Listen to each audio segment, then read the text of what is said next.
IDAF est à la base une société d'expertise comptable. Donc, je suis effectivement expert comptable, certes un peu atypique, mais à la base une solution d'expertise comptable. Et l'idée d'IDAF m'est venue il y a quelques années, puisque le constat que je faisais était que finalement, les cabinets d'expertise comptable, par rapport à, j'allais dire, aux attentes du marché de la TPE, puisqu'on est vraiment positionné, nos clients finaux sont des TPE, PME, et ben que les attentes de ces fameuses TPE, PME, eu égard à leur cabinet d'expertise comptable, étaient en train de changer, étaient de plus en plus importantes, et finalement, on était un métier euh, qui, euh, qui se cantonnait à un rôle de producteur de comptes ou d'établissement de bulletins de paye. Donc, on était dans une relation très mécanique d'établissement, de production simplement de déclaration de TVA, de charges sociales, de bulletins de paye.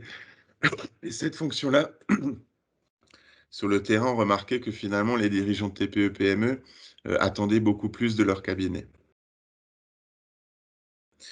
Donc l'idée m'est venue comme ça et la problématique a été j'allais dire, de trouver des solutions pour répondre à ces attentes, tout en gardant des périmètres de coûts pour ces TPE, euh, un périmètre de coûts à équidistance en fait de ce qu'ils payaient de manière régulière.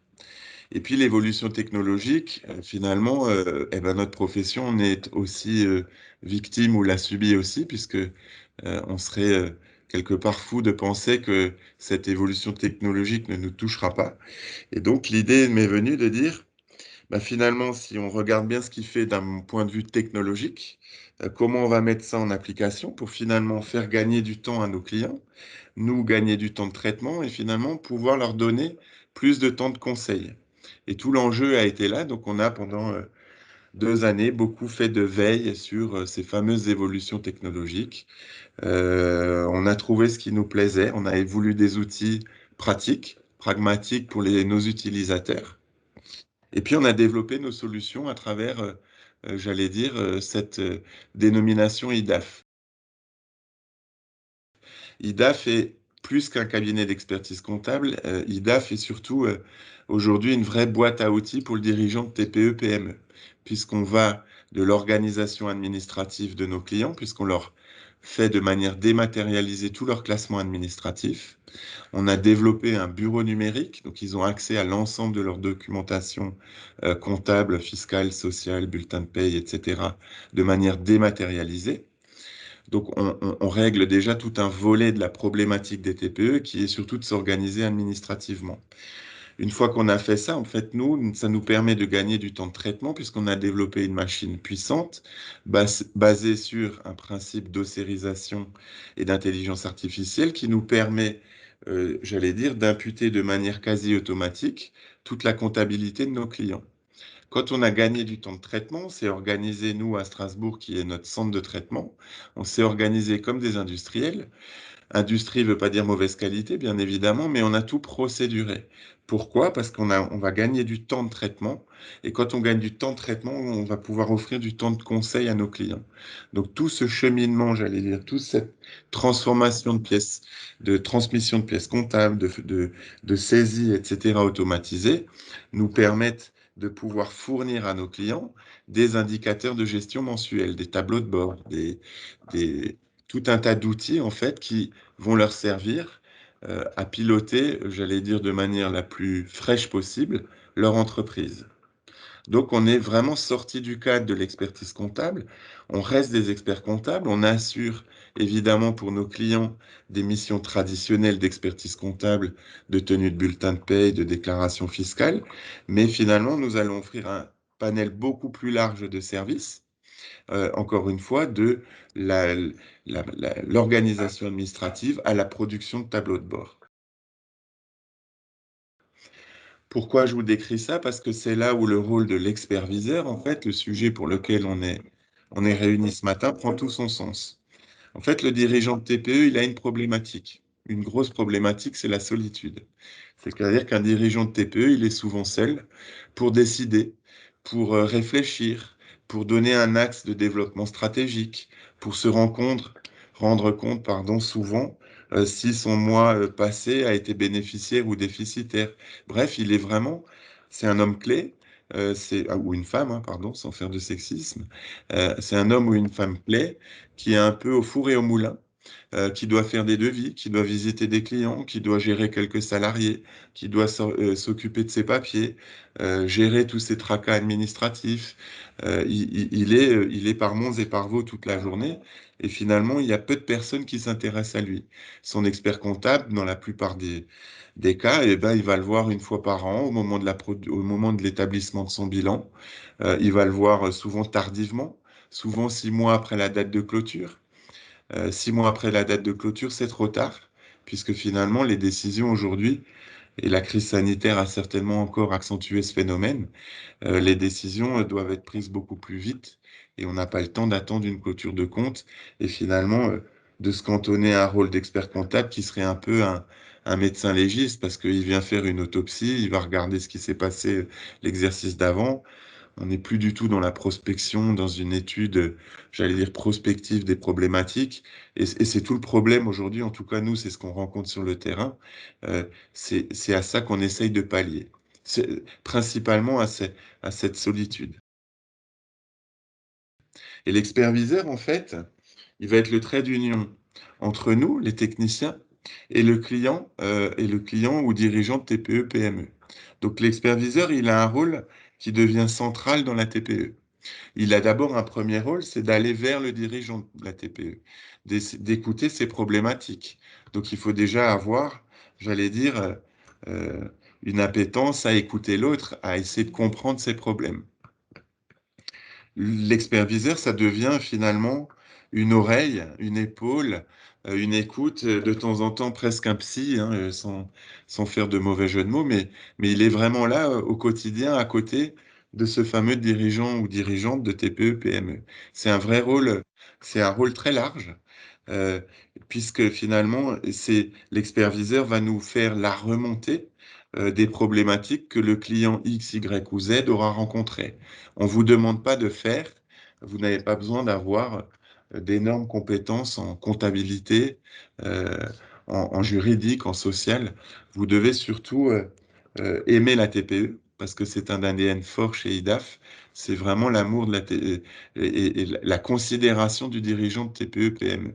C'est l'experviseur doit se mettre euh, au service de ce client et finalement, dans un premier temps, déjà l'écouter, nous faire la traduction, puisque l'experviseur est en relation constante avec nos techniciens, IDAF, qui sont des techniciens quelque part de cabinet d'expertise comptable. Et c'est là où finalement on est certainement atypique par rapport au métier, puisqu'on a introduit cette notion de proximité et de conseil quotidien. Je ne sais pas si je vais trop vite, si c'est clair, si vous avez des questions, vous levez la main. Je crois qu'il y a une petite icône pour lever la main. Mais je vous donnerai bien évidemment la parole une fois que j'aurai un tout petit peu cerné ce qu'était la solution IDAF. Donc en fait, le métier d'experviseur, il est à multiples facettes. Il est une première facette où il faut aller vers l'autre. Il y a une phase prospection. Évidemment, on vous forme à tout ça. Il faut aller chez le client. Il faut aller quelque part lui présenter notre solution. Une fois que ça c'est fait, il faut l'aider à mettre en place nos outils numériques. C'est un gros morceau. Euh, c'est les quelques premiers mois, j'allais dire, de relation avec le client. C'est bien ça, c'est ce soutien à l'aider à utiliser nos outils. Et, dans le process, c'est assez simple. Suite à notre information collective, les gens qui souhaiteraient aller plus loin, je vous invite finalement à nous faire un mail, à la fois à notre service recrutement et à moi-même en direct, de nous y mettre éventuellement une lettre de motivation, un CV. Et on rentre dans un process où on va être beaucoup plus en face à face, puisque vous serez contacté euh, par notre service recrutement très rapidement pour un petit débriefing de ce que vous avez pu retenir ce matin. Et enfin, si vous voulez encore aller plus loin dans le process, on aura une visio ensemble. J'aurai le plaisir de faire un duo avec vous, un entretien en tête à tête, pour vraiment bien cadrer tout ça. Ensuite, le monde ce qu'on a appelé le commerce organisé, qui est un gros mot, mais de la franchise, de la licence de marque ou de la concession. euh, Si vous voulez aller plus loin, on va vous transmettre ce qu'on appelle un DIP, un document d'information précontractuelle, où dedans, on va vous mettre un projet de contrat, tout un tas d'informations que nous, tête de réseau, on est dans l'obligation de vous fournir, et vous aussi, qui va nous donner quelque part un gage de transparence par rapport à votre démarche, et aussi quelque part une clause de non-concurrence et de non-divulgation de ce qu'on vous aura fourni. Ça nous protège un peu chacun. Un DIP, ça n'est nullement engageant. Ça ouvre un délai de réflexion qui est fixé par la loi à 21 jours, mais ça ne vous engage en rien. C'est-à-dire que, allez, on va se marier, mais on va définir les grands cadres du mariage. On n'est pas encore marié. Et ensuite, on continue dans le process et, euh, eh ben, réception du DIP, ben, la solution vous intéresse toujours, vous voulez aller plus loin, eh ben, on signe un contrat de licence de marque. J'ai une petite question, s'il vous plaît. Allez-y. Quel est le profil de vos experts viseurs actuellement en place? Les experts viseurs, en fait, c'est ce que je vous disais, mais vous avez peut-être compris dans Ah oui. euh, la définition, enfin dans le rôle de l'expert viseur. En fait, son spectre, il est assez large et on a tout type de profil. Mais c'est avant tout quelqu'un qui aime aller vers l'autre et écouter l'autre. Et ça, il n'y a pas de diplôme qui donne ça. Ensuite, il faut avoir quand même une petite appétence aux chiffres. Mhm. Logique. On ne vous demande pas d'être expert comptable. Simplement, si un plus un ça fait 3 pour vous, on va avoir un problème quand même. Euh, Mhm. une appétence aux chiffres, une appétence à l'autre et surtout une curiosité. Et le fait de pouvoir travailler un peu comme ça en équipe, en partenariat, à la fois avec un client, à la fois avec un technicien, à la fois avec l'expert comptable, etc. C'est vraiment s'intégrer dans un process de suivi et de conseil. Après, pour vous donner de manière transparente les profils d'experts viseurs aujourd'hui en place, ça va de quelqu'un qui avait fait que du commerce, mais qui avait déjà une expérience dans la TPE, mais pas dans le domaine de la gestion. Donc lui, il avait finalement ce côté commerce, mais il n'avait pas trop le côté, on va dire, aviseur de compte. Donc là, on l'a formé à ça et ça se passe très bien aujourd'hui. On a un profil, un ancien banquier, on a un ancien contrôleur de gestion, euh, on a un ancien assureur. Euh, le profil est assez à multiples facettes. D'accord. Un ancien DAF, mais c'est un juste équilibre entre, faut pas avoir peur de l'autre et aller vers l'autre, et tout le reste, ça se fait très naturellement. D'accord. Encore une fois, vous n'êtes pas les techniciens, on ne vous demande pas de faire, on vous demande d'être l'interlocuteur. Toute la partie production technique, on l'a fait évidemment nous.